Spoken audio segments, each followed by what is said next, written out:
Welcome to my channel, please subscribe. The wedding hall sparkled under the golden glow of chandeliers. Ada, the bride, stood at the altar in her luxurious white gown, adorned with intricate lace and shimmering crystals.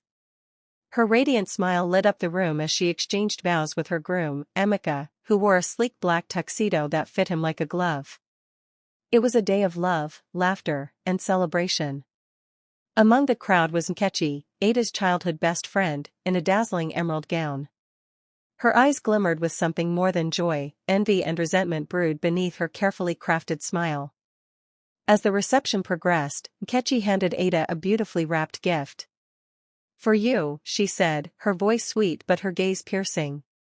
Ada unwrapped the gift, revealing a stunning antique jewelry box, carved with intricate patterns.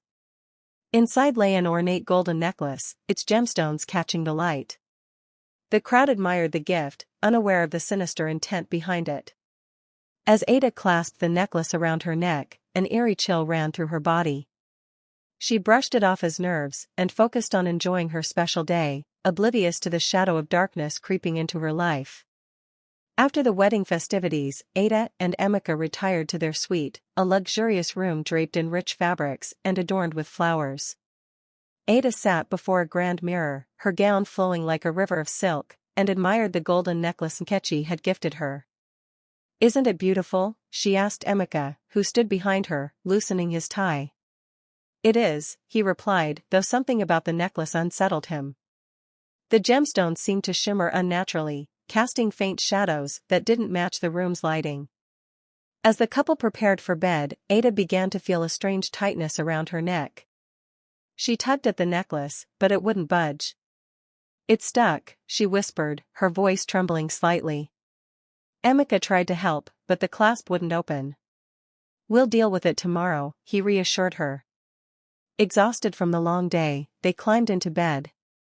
Later that night, Ada woke abruptly. The room was unnaturally cold, and faint whispers echoed from nowhere. She turned to Emeka, but he was sound asleep.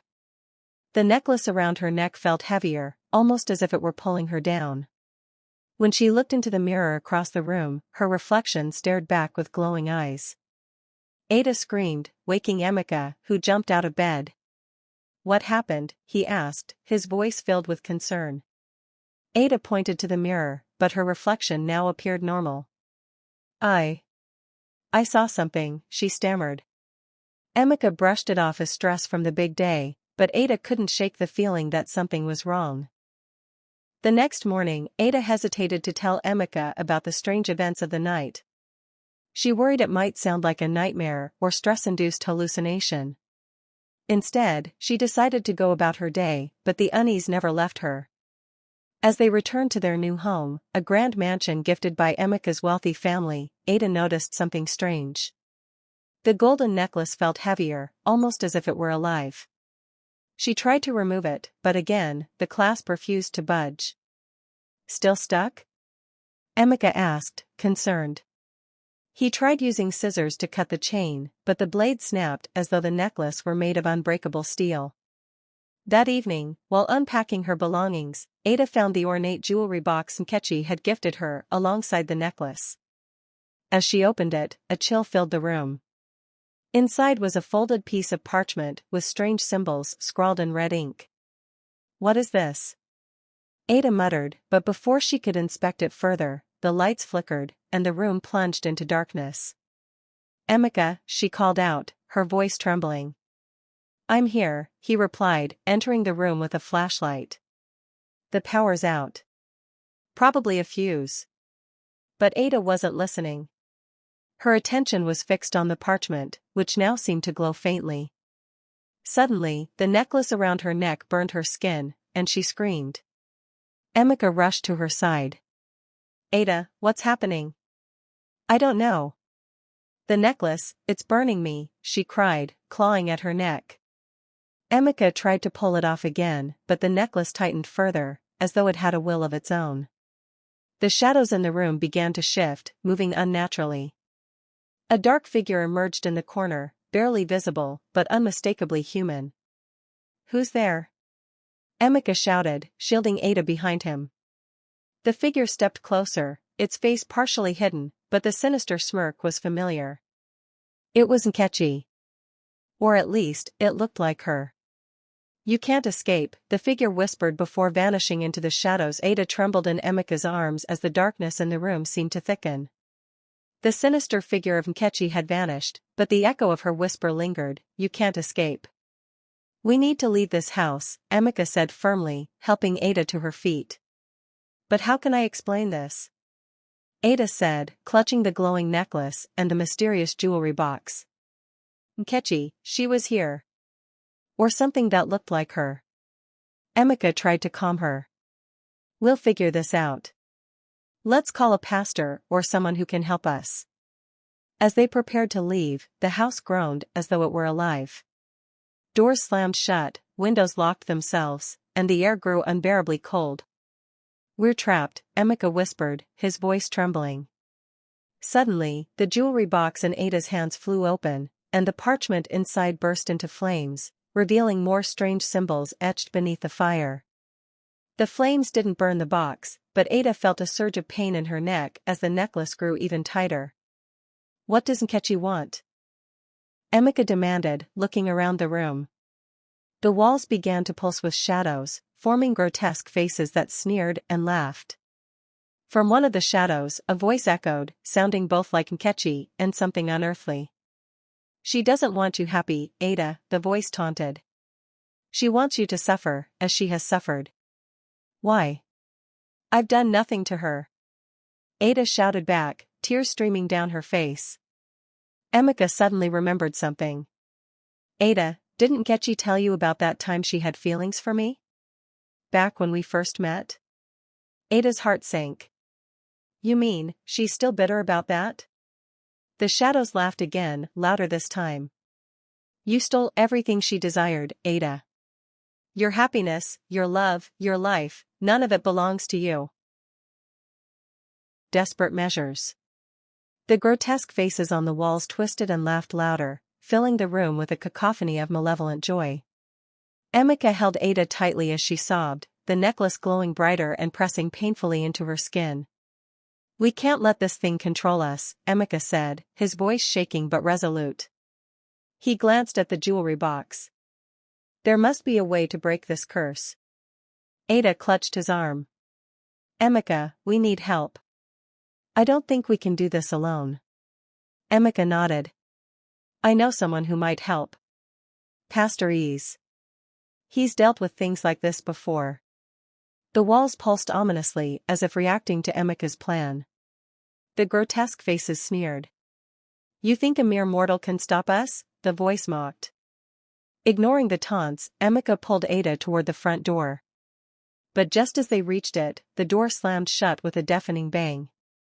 The air thickened, and Ada collapsed, clutching her throat as the necklace tightened further. "Leave her, Emeka," the voice growled. "Save yourself." "I'll never leave her." Emeka roared, grabbing a heavy vase and smashing it against the locked door. The impact created a small crack, but it wasn't enough. Desperate, he carried Ada back into the living room, placed her gently on the couch, and grabbed his phone. As he dialed Pastor Ease's number, Ada gasped for air. Her voice was faint. "Emeka, the parchment, it's a key," she whispered, pointing weakly at the glowing symbols inside the jewelry box. Emeka stared at the parchment. "What do you mean?" "Decode it." Ada's eyes fluttered shut as she lost consciousness. Pastor Ease arrived within the hour, a commanding presence in his traditional agbada, holding a leather-bound Bible and a vial of holy oil. He surveyed the scene, the glowing necklace, the grotesque shadows, and Ada's pale, unconscious form. "This is not just envy," the pastor said gravely. "This is an ancient curse, summoned by a dark pact." The gift was a conduit. Emeka's fists clenched. "How do we stop it?" Pastor Ease spread the parchment on the floor, studying the fiery symbols. "These markings form a spell. We must reverse it before midnight, or the curse will consume her soul." The pastor instructed Emeka to gather salt, candles, and water from the house. As Emeka scrambled to comply, Pastor Ease began chanting prayers in Igbo, his voice steady and powerful. The room shook violently. The shadows twisted and lashed out, forming clawed hands that tried to grab Pastor Ease. He stood firm, sprinkling holy water on the walls. "Your grip over this house will end," he declared. Suddenly, Ada's body arched violently, her eyes snapping open. They glowed the same unnatural color as the necklace. She let out a guttural scream, her voice mingling with the entity possessing her. "You think you can save her?" the entity sneered through Ada. "She is mine." Ada's body convulsed violently on the couch as the glowing necklace emitted streaks of dark energy. The grotesque shadows clawed at Pastor Ease, their mocking laughter echoing in the room. "You will fail," the entity inside Ada screeched, her voice distorted and chilling. Pastor Ease didn't waver. He poured holy oil into a circle around Ada, chanting louder. "By the authority of the Almighty, I command you to release this woman." Emeka, clutching the lit candle, stood at the edge of the circle. He glanced at Ada, his heart breaking as her body thrashed, her face contorted in agony. "What can I do?" Emeka asked desperately. "Hold the necklace steady," Pastor Ease shouted. Emeka hesitated but then knelt beside Ada, gripping the glowing necklace. As his hands touched it, he felt a surge of heat and pain, but he didn't let go. The necklace tightened even further around Ada's neck, and her eyes glowed brighter. "Don't stop," Pastor Ease commanded, intensifying his prayers. The shadows recoiled, screeching in fury, and the room shook violently. The parchment on the floor began to glow, the symbols shifting and burning brighter. Suddenly, Ada's body went still, her glowing eyes staring directly at Emeka. In a voice that was not her own, the entity snarled, "If you won't leave, then you'll both suffer." The chandelier above them shattered, sending shards of glass raining down. Emeka shielded Ada while Pastor Ease stepped forward, holding up his Bible. "You have no power here," Pastor Ease roared. The shadows screamed as the light from the parchment intensified, forming a beam that shot directly at the necklace. The necklace began to crack, emitting a high-pitched wail. "No," the entity screamed, its voice echoing through the room. The shadows collapsed into themselves, and with one final cry, the necklace shattered, sending shards of gold flying across the room. Ada let out a gasp, collapsing into Emeka's arms. The room fell silent, the oppressive darkness lifted. Ada slowly regained consciousness, her breathing shallow but steady. "Emeka," she whispered, her voice weak. "I'm here," he said, holding her tightly. Tears streamed down his face. Pastor Ease knelt beside them, his face calm but exhausted. "The curse has been broken," he said. "The entity is gone." Ada touched her neck where the necklace had been. The skin was raw, but no longer burned. "Thank you," she said softly. Emeka looked at Pastor Ease. "How did this happen? Why would Nkechi do this to her?" Pastor Ease sighed. "Envy can corrupt the heart in unimaginable ways." Nkechi's resentment festered until she sought help from dark forces. She thought the curse would bring her satisfaction, but it only brought destruction. Ada's eyes filled with tears. "I trusted her. She was my best friend." "She's lost now," Pastor Ease said. "But you are free. Use this second chance wisely." As dawn broke, the house felt lighter, as if a weight had been lifted. Emeka and Ada stood together, vowing to rebuild their lives. Days after the curse was broken, Ada and Emeka began to rebuild their lives. The memories of that night lingered, but they drew strength from their love and resilience. Pastor Ease advised them to cleanse their home and focus on healing. However, one thing weighed heavily on Ada's mind: Nkechi.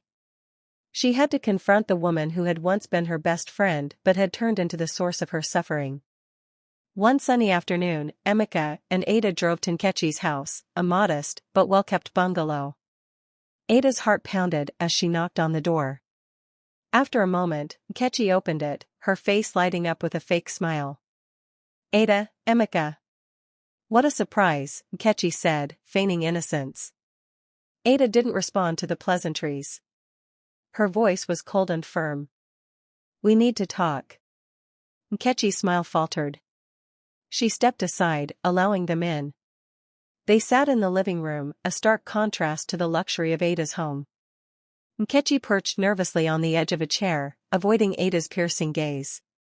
"You cursed me," Ada said bluntly, her voice trembling with suppressed anger. Nkechi's head shot up, her eyes wide. "What are you talking about?" she stammered. "Don't pretend," Emeka interjected, his voice stern. "We know about the necklace. About the spell you cast." Nkechi's face twisted into a bitter expression. "You think you deserve everything, don't you, Ada? The perfect husband, the perfect life. You've always had it all." Ada leaned forward, her voice rising. "And that's your excuse for trying to destroy me? We were friends, Nkechi. I trusted you." Nkechi laughed bitterly. "Friends? You never noticed how I felt, how you overshadowed me. I did everything for you, Ada, but you never cared. I couldn't stand it anymore." "You let envy consume you," Ada said, her tone softening but still resolute. "It nearly destroyed me, but it destroyed you even more." Nkechi's eyes welled with tears, but her pride wouldn't let her apologize. I didn't mean for it to go so far," she muttered. Emeka shook his head. "You have no idea how far it went. Ada could have died." "Is that what you wanted?" Nkechi looked away, guilt flashing across her face. Ada stood, her expression firm. "I forgive you, Nkechi, not because you deserve it, but because I won't let your hate have power over me anymore. But this is the end. We're done." Ada and Emeka walked out, leaving Nkechi alone in her bitterness. As they drove away, Ada felt a sense of closure. "She won't change, will she?" Ada asked Emeka. "I don't know," he replied. "But she can't hurt us anymore." Months passed, and life returned to normal. Ada and Emeka focused on strengthening their bond and building a future together. The events of the curse became a distant memory, a cautionary tale about envy and betrayal. One evening, as they sat in their garden watching the sunset, Emeka took Ada's hand. "We've been through so much, but I know one thing for sure, I'll always fight for you." Ada smiled, tears glistening in her eyes. "And I'll always fight for us." The shadows of the past no longer haunted them. Their love had endured the ultimate test, emerging stronger than ever. As the sun dipped below the horizon, the couple embraced, ready to face whatever life had in store. Despite their attempt to move on, Ada couldn't shake the feeling that something unresolved lingered in the air. Late at night, she often woke up feeling watched, her dreams haunted by faint whispers and shadows that seemed too real. One night, she woke in a cold sweat. Emeka stirred beside her. "What's wrong?" he asked groggily. Ada hesitated. "It's nothing, just a dream," she said, though her voice betrayed her unease. But the following morning, something happened that confirmed her fears. The shattered shards of the necklace, which they had discarded in a sealed box in the basement, appeared on her dressing table. The sight chilled her to the core. "Emeka," she called out, her voice trembling. He rushed in and froze at the sight of the shards. How is this possible?" he murmured, stepping closer. "Maybe we didn't break the curse entirely," Ada said. "Pastor Ease must know something about this." They visited Pastor Ease again, bringing the shards with them. The pastor frowned as he examined the fragments. "This is troubling," he said. "The necklace was only a vessel for the curse. Destroying it weakened the entity, but it hasn't been completely banished. What do we need to do?" Ada asked, gripping Emeka's hand tightly. Pastor Ease opened an ancient book filled with faded symbols and diagrams. "The remnants of the curse are tied to the person who cast it. Nkechi's soul is still entangled with the dark forces she invoked. If she doesn't renounce them, the curse will persist." Ada's heart sank. "She'll never renounce it. She doesn't care."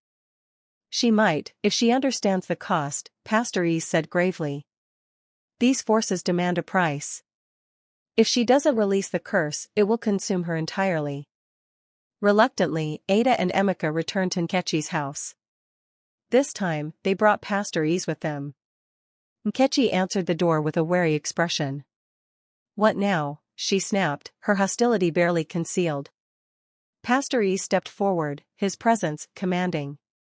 "You know why. We're here, Nkechi. The darkness you unleashed hasn't left. It clings to you and threatens everyone around you." Nkechi scoffed, but her hands trembled. "I didn't ask for your opinion, Pastor. You sought power through envy and hatred," Pastor Ease said firmly. "But these forces are not loyal. They will destroy you if you don't let them go." "I don't care," Nkechi shouted, her voice breaking. "Let them take me, for all I care.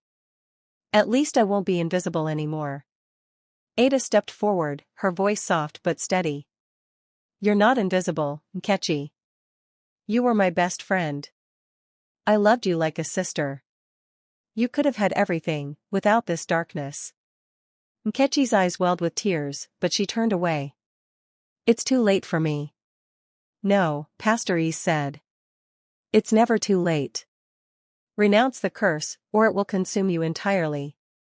Pastor Ease led them into a tense ritual. Nkechi sat in the center of the room, her face pale and drawn. As the pastor chanted prayers, dark shadows emerged around her, writhing and lashing out. "Renounce them, Nkechi," Pastor Ease commanded. Nkechi clutched her chest as the shadows closed in. I can't," she cried, her voice trembling with fear. "You can," Ada shouted, stepping closer. "You're stronger than this. Fight it." Tears streamed down Nkechi's face as she screamed, "I renounce you. Leave me alone." The shadows let out a deafening wail and retreated, swirling into a vortex, before disappearing entirely. Nkechi collapsed, sobbing uncontrollably. The room grew calm, the oppressive energy lifting. Nkechi looked up at Ada, her face filled with remorse. "I'm sorry," she whispered. "I never meant for it to go this far." Ada knelt beside her, taking her hands. "It's over now. Let's start again." Nkechi nodded, though her guilt was still evident. "I'll try," she said. Pastor Ease placed a hand on Nkechi's shoulder. "Redemption is a journey, Nkechi. Take it one step at a time." As they left the house, Ada felt a weight lift from her shoulders. She glanced at Emeka, who smiled warmly. "It's finally over," he said. "Yes," Ada replied. "Now, we can truly move on." Weeks passed since the final confrontation with Nkechi, and life slowly returned to normal. Ada and Emeka focused on rebuilding the trust and peace that had been shaken by the curse. Pastor Ease continued to visit Nkechi, guiding her on the path of repentance and renewal. One day, Ada received a message from Nkechi asking to meet. Though hesitant, she agreed, feeling it was time to address the lingering tension between them. They met at a quiet park under the shade of tall trees. Nkechi looked different, her face was softer, her posture less defensive. "Thank you for coming," Nkechi said, her voice steady but laced with emotion. Ada nodded. "I almost didn't. But I think we both need this." Nkechi looked down at her hands, clasped tightly in her lap. "I've been seeing Pastor Ease every week. He's helping me undo the damage I've done to myself. And to you." She looked up, her eyes glistening. "I'm so sorry, Ada. I don't expect you to forgive me, but I needed to say it." Ada took a deep breath. "I forgave you the moment the curse was broken. But forgiveness doesn't erase what happened. It takes time to rebuild trust." "I understand," Nkechi said, nodding. "And I'll do whatever it takes to make things right." As they parted ways, Ada felt a sense of closure. She wasn't sure if they could ever return to being friends, but at least the wounds of the past were beginning to heal. That evening, Ada and Emeka hosted a small dinner for close family and friends to celebrate their newfound peace.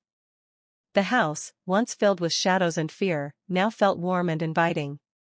As they gathered around the table, Pastor Ease offered a prayer of thanksgiving. This home has been through a great trial, he said, his deep voice resonating in the room. But through faith, love, and perseverance, you have overcome. Ada glanced at Emeka, her heart swelling with gratitude. They had faced darkness together and emerged stronger than ever. Emeka raised his glass. To new beginnings, he said, smiling warmly at Ada. To love and resilience, she added, clinking her glass against his. The room erupted in cheers and laughter, a stark contrast to the silence that had once haunted their lives. Months later, Nkechi sat alone in her modest home, flipping through an old photo album.